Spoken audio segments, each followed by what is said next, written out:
시청자 여러분, 태풍이 지나간 뒤 날씨가 아주 무더워지고 있습니다. 휴가철을 맞이해서 특별히 건강을 잘 챙기시는 한 주가 되기 바랍니다. 시청자 여러분, 한일 경제 갈등이 강대강 대결 차원을 넘어서 막장으로 치달아가는 양상입니다. 우리 대법원의 강제징용 배상 판결을 계기로 촉발된 한일 갈등은 과거사 논쟁, 경제 분야, 그리고 안보 분야까지 확장되고 있습니다. 한일 양국이 가용 가능한 모든 수단과 방법을 총동원해서 상대방을 압박하고 있습니다. 일본의 공격은 참으로 치밀하고 집요합니다. 일본은 우리 대법원 판결 직후부터 1965년 한일 청구권 협정에 명시된 분쟁 해결 절차에 따라서 양국 외교협의, 중재의, 그리고 제3국 중재의 요청 등을 하나씩 밟으면서 명분을 축적했습니다. 우리 정부가 무대응, 무시 전략으로 나오자 반도체 생산의 생명줄인 부품 소재 3개에 대한 수출 규제 카드로 우리의 급소를 찌르고 나섰습니다. 고노다로 외상은 의도적으로 우리나라에 대해 무례라는 언사를 쓰면서 노골적인 불만을 쏟아냈습니다. 21일 참의원 선거에서 승리한 아베 총리는 국익을 지키라는 국민의 뜻이라고 아전 인수식 해석을 내리고 나섰습니다. 오는 26일 가기에서 우리나라를 백색 국가, 즉 화이트 리스트에서 제외시키는 초강수를 둘 것으로 예상이 됩니다. 그렇게 되면 1,100여 개의 소재 부품이 수출 내지 허가 대상이 되어서 우리 기업에 쓰나미급 재앙이 닥칠 것으로 관측됩니다. 국제사법재판소에 제소한다는 방침 아래 이미 법률 검토까지 마친 상태라고 합니다. 우리 정부도 이에 질세라 연일 맞불을 놓고 있습니다. 문재인 대통령이 선도를 하고 문 대통령의 아바타 격인 조국 민정수석이 부채질을 하고 있습니다. 일본의 수출 규제 발표 전까지 설마 하면서 넋놓고 있던 정부가 문 대통령이 수출 규제를 정치 보복으로 규정하고 철회를 요구하면서 항전 의지를 밝히자 정부 여당에서 의병, 축창, 경제침략, 신친일, 국채보상, 금모기 운동까지 들먹이면서 너도나도 장단 맞추기에 열을 올리고 있습니다. 충성경쟁 정말 가관이고 꼴불견인데요. 일단 청와대와 여당이 일사불란 단일 대우를 형성하기로 입을 맞춘 것 같습니다. 좋습니다. 기왕 일본과 싸우려면 이겨야죠. 그래서 지난 19일 문 대통령과 여야 5당 대표 회동에서도 초당적으로 힘을 모으기로 합의한 것이라고 생각합니다. 1:1 영수회담을 요구하던 황교안 한국당 대표가 정치적 리스크를 감수하면서 1:5 회동을 선제적으로 제의해 문 대통령에게 힘을 실어주는 모습을 보인 것도 나름의 심모 원료가 있었던 것으로 생각합니다. 문제는 문 정권의 강성 기조가 일본과 같은 치밀한 전략과 맞대응 카드를 충분히 갖춰놓고 한판 승부를 벌이고 있느냐는 것이죠. 대다수 국민들이 그렇지 않다는 의구심과 불안감을 갖고 있습니다. 일본을 꼼짝 못하게 할 별다른 실효적인 수단도 없으면서 국내용으로 감성팔이 반일 감정을 부추기고 있다는 시각입니다. 우리 경제의 버팀목 역할을 해왔던 수출마저 최악의 감소세를 기록할 만큼 경제는 끝없이 추락을 하고 그동안 잘 우려먹었던 북한팔이, 김정은 마케팅도 북한의 외면으로 약발이 떨어지자 반일 국민 정서를 자극하는 일본파리로 방향을 전환하는 것이 아니냐는 게 대체적인 시각입니다. 우리 경제와 기업이 엉망이 되더라도 내년 총선까지 친일 대 반일 구도로 몰고 가면 지난해 싱가포르 북미 정상회담 카드 하나로 지방선거를 싹쓸이 했던 것처럼 총선에서 승리하는 것은 따놓은 당상이라고 생각하는 모양입니다. 진짜 일본을 이길 생각보다는 삼수갑선을 가더라도 우선 총선부터 이겨놓고 보자는 정치공학적 계산을 하고 있다는 인상을 지을 수 없습니다. 그러니 실력으로 일본을 제압할 방법을 내놓기보다는 국민 편가르는 말잔치, 심지어 자해 행위도 서슴지 않고 있는 것입니다.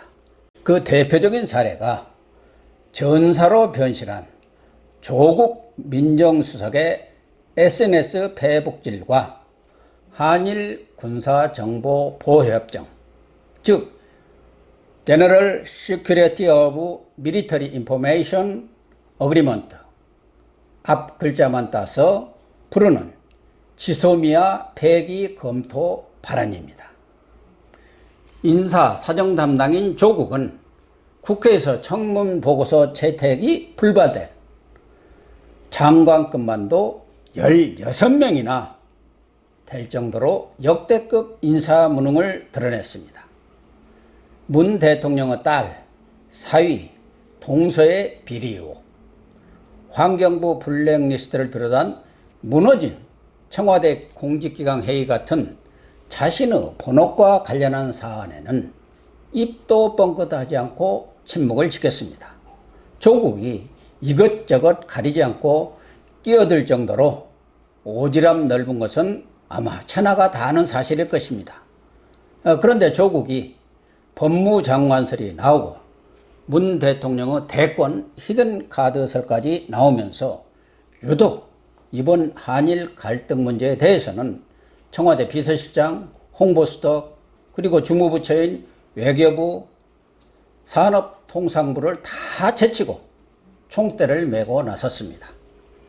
일주일 사이에 42개의 반일 메시지를 쏟아내면서 대야, 대일 공격에 선봉을 자차고 나선 것입니다.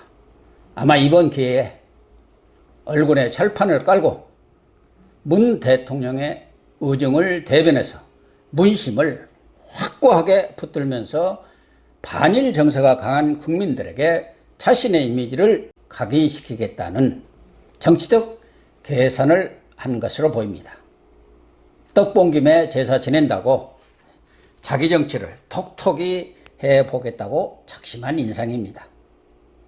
축창가를 시작으로 한일 경제전쟁 발발, 이적이냐 애국이냐, 대법원 판결 부정하면 친일파, 겁먹고 쫄지 마라, 문재인 정부 서희와 이순신 역할 동시에 수행 등 연일 강성 메시지를 SNS를 통해서 국민들에게 알리고 있습니다.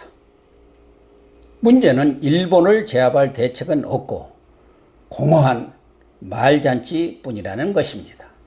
기관총을 가진 일본군에게 축창을 든 의병이 맨몸으로 덤벼었다가 공주 우금치 전투에서 2만 명이 죽고 괴멸당했습니다. 일본군 사망자는 단 한 명이었습니다. 서희와 이순신 역할을 하고 있다고 주장하지만 국민들은 문 대통령을 무능과 무대책으로 국난을 자초한 고려 성종과 조선 선조로 여기고 있다는 것입니다. 서희와 이순신 같은 지력과 실력을 겸비한 참모가 청와대에 있습니까? 눈을 씻고 봐도 그만한 인물은 고사하고 나라를 결단내기로 작정한 사람들만 득실거리고 있는 것 아닌가 합니다. 더욱이 대통령의 1급 참모라는 사람이 그렇게 속내를 훤히 드러내놓고 무슨 책사 역할을 하겠습니까? 잘 알지도 못하면서 좋다는 것은 다 갖다 붙이는 저속하고 경박함이 정말 도를 넘고 있습니다. 한일 군사정보보호협정, 지소미아 문제는 더 기가 막힙니다. 지소미아는 북한 비핵화를 위해서 한미일이 긴밀하게 대북 군사 정보를 공유하자는 협정입니다.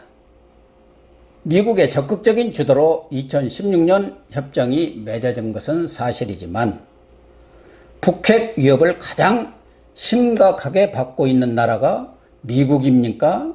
일본입니까? 바로 우리 한국입니다.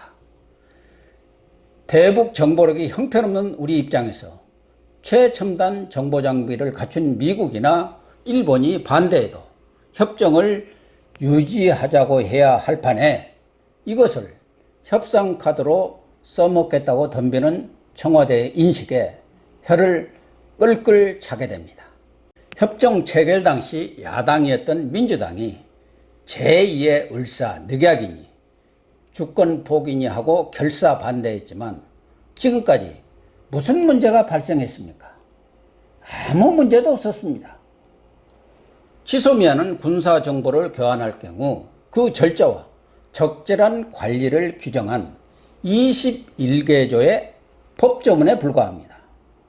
정보를 교환하고 말고 주고 말고는 각국 정부 재량사항입니다.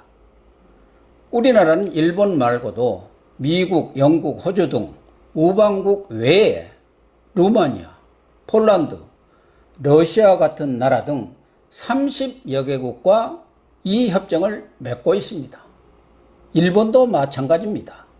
우리나라 외에 80여 개국과 협정을 맺고 있습니다. 한일 간 북핵 등에 가장 필요한 협정 파기를 한국이 운운하니 일본은 콧방귀도 뀌지 않고 있는 것입니다.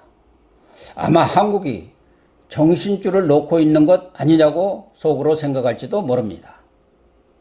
북핵 협상을 벌이고 있는 미국은 다소 민감하게 받아들이는 모양이지만 지소미아를 한일 갈등 중재 역할의 지렛대로 삼으려는 우리나라를 어떻게 생각하겠습니까? 국가가 맺은 조약과 협정조차 우습게 생각하는 신뢰할 수 없는 나라라고 생각하지 않을까요?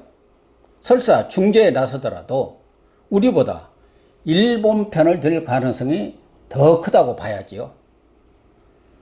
죽을 힘을 기울여 만들어 놓은 인류 대한민국을 삼류 청와대가 말아먹는 것이 아니냐는 불안감을 덧칠 수 없습니다. 문재인 청와대, 제발 친일과 반일, 애국과 매국, 토착 애국 같은 캐캐묵은 감정팔이를 할 생각은 말고 정말 우리 국민과 기업들이 안심할 대책과 실력을 보여주시기 바랍니다. 오늘 방송 마치겠습니다. 오늘 방송이 마음에 드시면 구독과 좋아요를 눌러주시기 바랍니다. 감사합니다.